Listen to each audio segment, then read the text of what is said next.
Have you ever been in a relationship where that person only talks about themselves? They only reach out when they need something. They only reach out to you when it benefits them. They only want to talk to you when it's their issue. They only want your attention when they're going through something. And after they get what they needed, you don't hardly ever hear from them again until the next time they need something else. Have you ever felt like that relationship was one-sided? You may have felt like you value them more than they value you.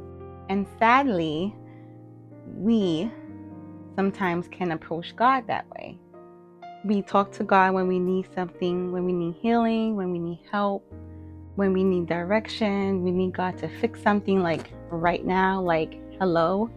But outside of our needs, we rarely spend time, that genuine time with God and building that relationship with Him. And shockingly enough, sometimes we don't even know that we are even doing it. I remember for me, God had to convict me because only time I was talking to Him when I needed that issue to be resolved. And I was only coming to Him, telling Him about that issue.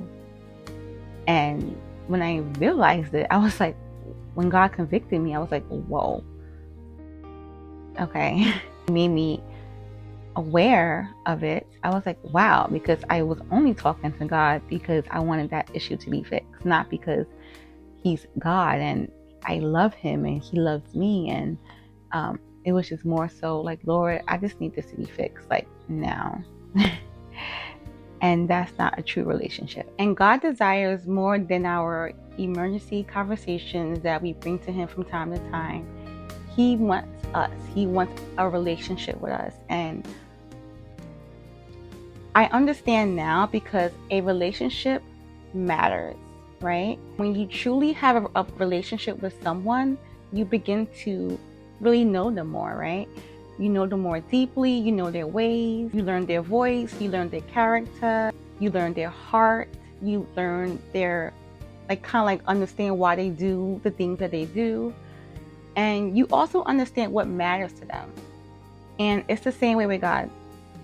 The closer you become to God, the more clearly you begin recognizing His voice over distractions, fear, over confusion, outside opinions, just emotional noise, right? And in John 10:27, it says, "My sheep hear my voice, and I know them, and they follow me." And many people know of God, but don't really know Him. And we can grow up around church, hear scriptures, hear sermons, watch our parents pray, watch our spouses, our friends, and our family members have a relationship with God. But eventually there comes a point where we have to seek God for ourselves, because someone else's relationship cannot replace our own relationship with God. And the reason why I really brought this up today, because I was reading Matthew, and I was reading Matthew 3. And that's when John the Baptist, he came into the picture. He was preparing the way for Jesus, and he was baptizing people and telling them to repent of their sins. The Pharisees and the Sadducees, they came, they were trying to see what was happening, and John the Baptist was basically telling them not to rely on simply being descendants of Abraham. And it stood out to me because he was exposing the idea that outward association does not automatically equal true relationship with God.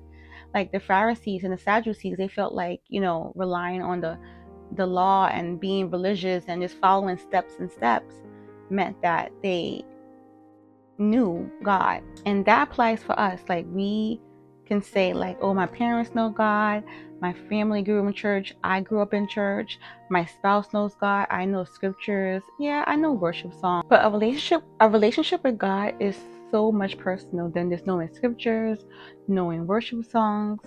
You really have to seek Him and find Him and know more about Him. And at times we can think like, oh, we want God to seek us, we want Him to give us things, and He wants us to seek Him. He wants us to find Him. In Jeremiah 29:13, it says, "If you look for me wholeheartedly, you will find Him." He wants us to want Him. He wants us to come to Him. He wants us to find Him. love him. And I do believe that one reason why us as people struggle to surrender to him, because it's hard to fully trust someone that you don't really know, right? Because relationship builds trust. And the more you know someone's character, the easier it becomes. The more you know someone's character, the easier it becomes to trust that person.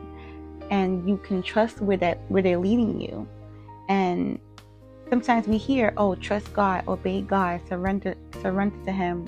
Surrender becomes difficult when relationship is not there, when it's surface or shallow. And obedience becomes difficult when we don't know the one that is leading. How can you recognize God's voice if you don't even know what he sounds like or who he is? So I think many people, they know scriptures, they know church culture, they know, shouting in church, church as usual, right? But they still struggle deeply with surrender because they never really built that genuine closeness relationship with him. And relationship changes everything.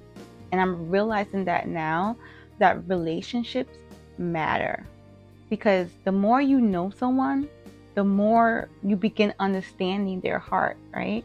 The more you understand God, the more that you understand that his heart towards you is good.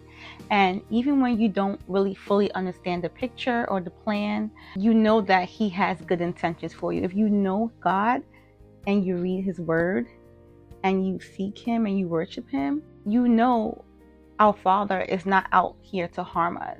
He has good intentions for us. But we have to really know and talk to him. And God, he desires more than religious performances, like more than routines. We learned that with the Pharisees and the Sadducees. He wants more than just routines. He wants more than appearances. He wants more than looking spiritual just outwardly, right? Or, doing religious acts, but have no true relationship with him. He wants intimacy, connection, true relationship. So I'm in a place where I'm just learning to slow down, seek him intentionally. I'm learning, and I believe that God never desired religious acts over genuine relationship. And even throughout the Bible, you see it. God constantly desires the hearts of the people, right? Not the outward performance. And that's why Jesus came, right? He came not to destroy the law, but what?